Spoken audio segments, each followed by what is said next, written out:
Tuloy na sa Kapamilya Network. Kim Domingo, totoo nga kaya napipirma na ng kontrata sa ABS-CBN?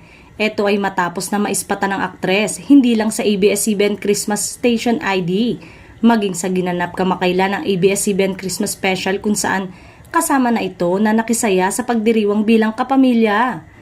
Maaalalang nabanggit noon ng aktres na hindi niya inaasahan na magiging bahagi siya ng Batang Quiapo.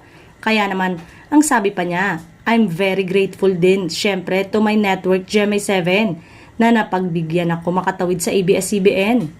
Sinabi ni Kim ay nananatili siyang contract artist ng Kapuso Network at pinayagan lamang siyang ipahiram para sa programa ni Coco upang gumanap sa karakter na Madonna.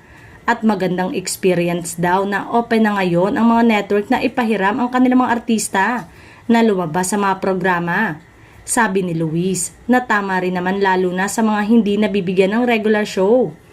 Taliwa sa nauna niyang pahayag na ayon sa isang source ay tila nakikipagnegosasyon na daw ang aktres sa ABS-CBN para sa nasabing kontrata nito sa Kapamilya. Bukod nga kasi sa Batang Quiapo ay may isang serye pa ito na gagawin sa ABS-CBN sa susunod na taon.